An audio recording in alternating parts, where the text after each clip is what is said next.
Assalamualaikum warahmatullahi wabarakatuh. Sebelumnya perkenalkan, nama saya Ahmad Wahyu Setiawan dengan NIM 2119101111116 dan teman saya.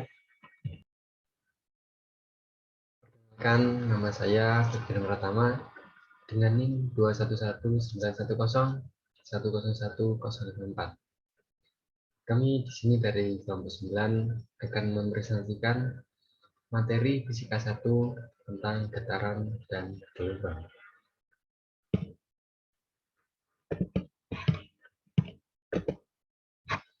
Oke, kita masuk ke dalam materi yang pertama, yaitu getaran. Apakah itu getaran?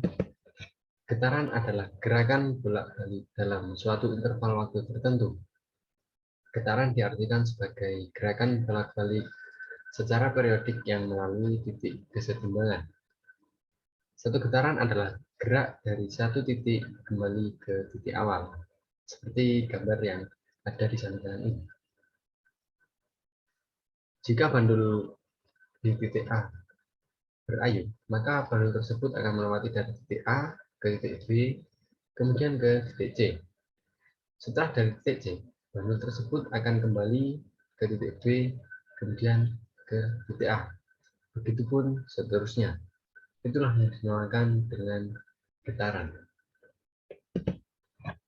Contoh dari getaran yang sering kita jumpai dalam kehidupan sehari-hari, yaitu yang pertama ketika ada orang yang bermain gitar.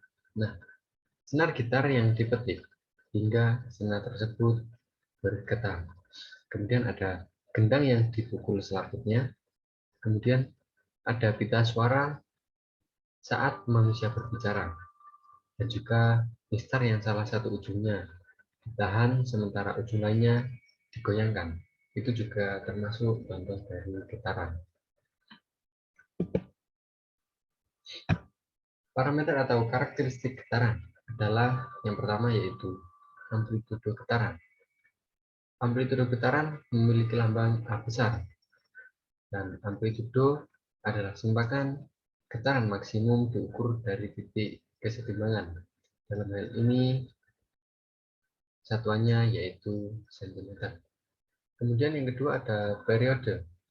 Periode ini memiliki lambang T besar, dan periode adalah waktu yang dibutuhkan untuk melakukan satu getaran penuh. Rumus dari periode itu sendiri yaitu T besar sama dengan T kecil per N, di mana T besar yaitu periode, kemudian T kecil yaitu waktu atau sekon, dan N adalah jumlah getaran atau banyaknya getaran yang terjadi. Kemudian yang ketiga ada frekuensi dengan lambang F kecil. Frekuensi adalah banyaknya getaran yang dilakukan setiap detik. Rumus dari frekuensi itu sendiri yaitu F kecil sama dengan N per T, di mana F yaitu frekuensi, N jumlah atau banyaknya getaran, dan T adalah waktu atau sekon. Hubungan antara periode dan frekuensi bisa ditulis seperti di bawah ini, yaitu F kecil sama dengan 1 per T atau T besar sama dengan 1 per F. Macam-macam getaran. Nah, di sini macam-macam getaran ada dua. Yang pertama yaitu getaran bebas, dan yang kedua ada getaran paksa. Kita bahas yang pertama dulu, yaitu getaran bebas. Getaran bebas adalah getaran yang terjadi ketika sistem mekanis dimulai dengan adanya gaya awal yang bekerja pada sistem itu sendiri, lalu dibiarkan bergetar secara bebas. Kita lihat contoh gambar di samping kiri ini. Jika bandul yang awalnya ditarik lalu dilepaskan, maka bandul tersebut akan berhenti sendiri lama-kelamaan, seperti yang sudah saya jelaskan di awal tadi. Kemudian yang kedua ada getaran paksa. Getaran paksa adalah suatu getaran yang terjadi ketika gerakan bolak-balik karena adanya gaya luar yang secara paksa menciptakan getaran pada sistem. Nah, contoh dari getaran paksa yaitu adalah terjadinya bencana gempa bumi. Dan gempa bumi itu merupakan contoh dari getaran paksa itu sendiri. Kemudian ada gerak harmonik sederhana. Gerak harmonik sederhana adalah gerak bolak-balik suatu benda yang melewati titik keseimbangan tertentu dengan banyaknya getaran benda dalam setiap sekon selalu konstan. Gerak harmonik sederhana memiliki amplitudo atau simpangan maksimum dan juga frekuensi yang tetap. Gerak ini bersifat periodik, sehingga tiap gerakannya akan terjadi secara berulang dan teratur dalam jangka waktu yang sama. Resultan gaya pada gerak harmonik sederhana memiliki arah yang selalu menuju ke arah titik kesetimbangan yang disebut dengan gaya pemulih.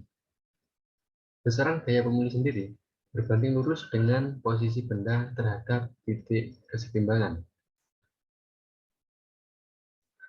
Beberapa karakteristik gerak harmonik sederhana diantaranya adalah dinyatakan dengan grafik posisi partikel sebagai fungsi waktu berupa sinus atau kosinus.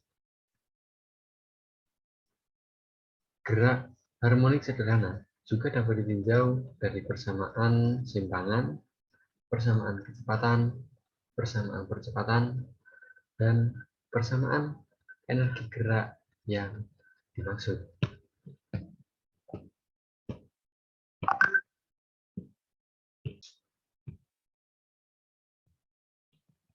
Nah, untuk yang selanjutnya yaitu gelombang. Nah, pengertian gelombang yaitu gelombang didefinisikan sebagai getaran yang merambat melalui medium berupa zat padat, cair, dan gas. Gelombang adalah getaran yang merambat. Bentuk ideal dari suatu gelombang akan mengikuti gerak sinusoid yang berbentuk osilasi halus berulang. Selanjutnya yaitu karakteristik dari gelombang. Berdasarkan contoh gelombang pada tali dan juga pada suara, kita lihat karakteristik gelombang adalah sebagai berikut. Yang pertama, ada sumber gelombang yang bergetar. Kemudian yang kedua, gelombang selalu merambat pada arah tertentu. Yang ketiga, adanya medium sebagai penghantar rambatan gelombang. Berdasarkan bentuknya, gelombang pada tali maupun pada permukaan air mempunyai ciri-ciri sebagai berikut. Yang pertama, adanya bukit dan lembah. Pada setiap gelombang selalu ada bukit yang selalu diikuti dengan lembah. Yang kedua, panjang gelombang. Setiap bukit dengan bukit berikutnya atau lembah dengan lembah berikutnya selalu berjarak sama, yang disebut sebagai panjang gelombang. Yang ketiga, yaitu amplitude. Kekuatan gelombang ditentukan oleh jarak antara simpang normal dengan bukit atau antara simpang normal dengan lembah, yang disebut amplitude. Yang keempat, yaitu periode. Waktu yang dibutuhkan gelombang merambat dari satu bukit ke bukit berikutnya, atau dari lembah ke lembah berikutnya, disebut periode. Yang kelima, yaitu frekuensi.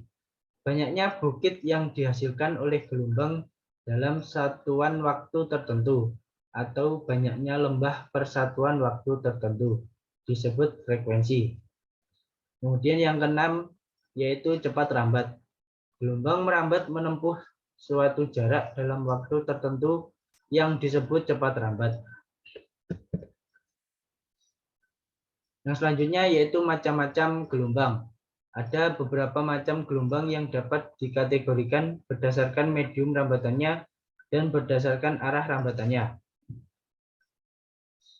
Yang pertama yaitu berdasarkan mediumnya. Di sini ada dua macam. Yang pertama yaitu gelombang mekanik. Membutuhkan medium dalam perambatannya. Misal gelombang suara yang membutuhkan udara sebagai rambatan untuk sampai ke telinga.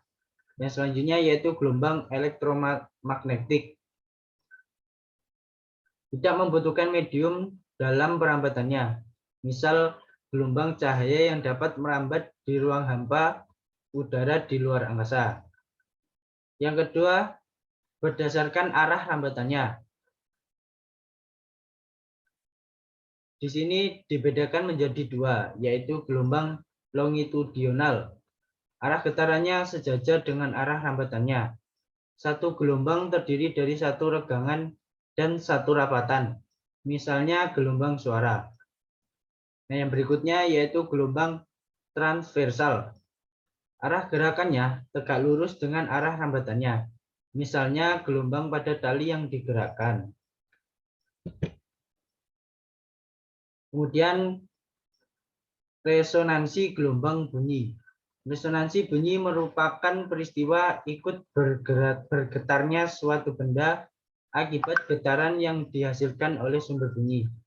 Resonansi bunyi hanya dapat terjadi jika suatu benda memiliki frekuensi alami yang sama dengan frekuensi alami sumber bunyi yang bergetar. Resonansi bunyi dapat memperkuat bunyi asli, sehingga bunyi yang dihasilkan dapat terdengar lebih keras dan nyaring.